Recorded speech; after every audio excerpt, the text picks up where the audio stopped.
ഇടിച്ചക്ക അല്ലെങ്കിൽ വിളയാത്ത കുഞ്ഞിച്ചക്ക, അതാണ് tender Jack fruit എന്ന് പറയുന്നത്. ഇത് കട്ട് ചെയ്യാനും പാകപ്പെടുത്തി എടുക്കാനും വളരെ ബുദ്ധിമുട്ടായിട്ട് നമുക്ക് തോന്നാറുണ്ടല്ലേ.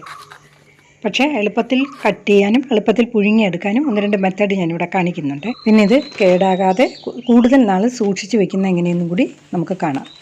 ചക്ക മുറിക്കുമ്പോൾ കറയുള്ളതുകൊണ്ട് ഒരു പേപ്പറോ എന്തെങ്കിലും വച്ചിട്ട് വേണം ചക്ക മുറിക്കാൻ. നല്ല മൂർച്ചയുള്ള ഒരു കത്തി വേണം. അതിൽ അല്പം വെളിച്ചെണ്ണ തൂക്കണം. നമ്മുടെ കയ്യിലും അല്പം വെളിച്ചെണ്ണ തൂക്കുക.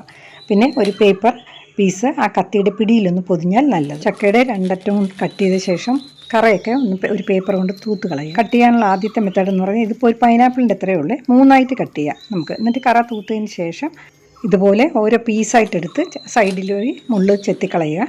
സാധാരണ ഇത് മുഴുവനോടെയാണ് ആൾക്കാർ ചെത്തുന്നത്. അത് വളരെ ബുദ്ധിമുട്ടാണ് ചെത്താൻ. ഇത് വളരെ എളുപ്പമാണ്. അതിനുശേഷം നമുക്കിതിനെ ഓരോന്നായി ചെറിയ പീസാക്കി എടുക്കാം.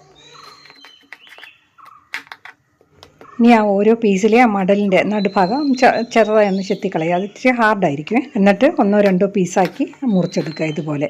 ഇനി അടുത്ത മെത്തേഡ് എന്ന് പറയുന്നത്, ഈ ചക്ക ഇച്ചിരി നീളമുള്ളതാണെന്നുണ്ടെങ്കിൽ നമ്മളതിനെ 1-2 ഇഞ്ച് നമുക്ക് ആവശ്യമുള്ള കഷ്ണത്തിൻ്റെ വലിപ്പത്തിനനുസരിച്ച് മാത്രം ഇതുപോലെ കട്ട് ചെയ്തെടുക്കുക, റൗണ്ടായിട്ട്. എന്നിട്ട് അതിൻ്റെ മുള്ളൊക്കെ ആ സൈഡിലൂടെ കത്തി കൊണ്ട് ഇതുപോലെ ഒരുപാട് കട്ട് ചെയ്ത് കളയരുത്. ആ മുള്ള് മാത്രമേ കളയാവുള്ളൂ, കുറച്ച് ഭാഗം മാത്രം. റോൾ ചെയ്ത് കളഞ്ഞ ശേഷം ചെറിയ പീസായിട്ടും കട്ട് ചെയ്തെടുത്താൽ മതി.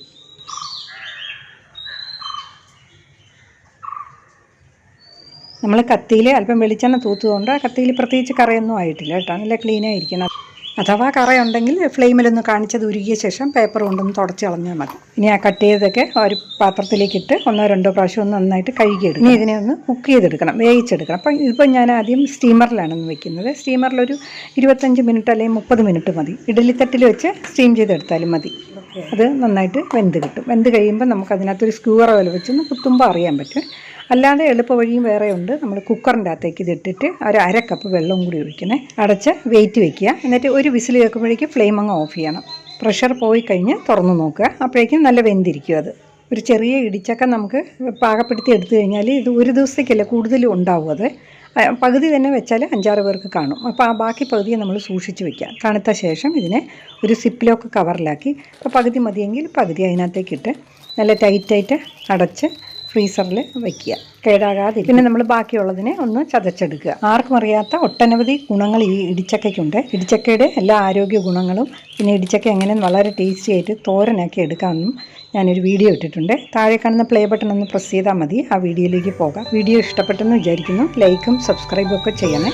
Thank you.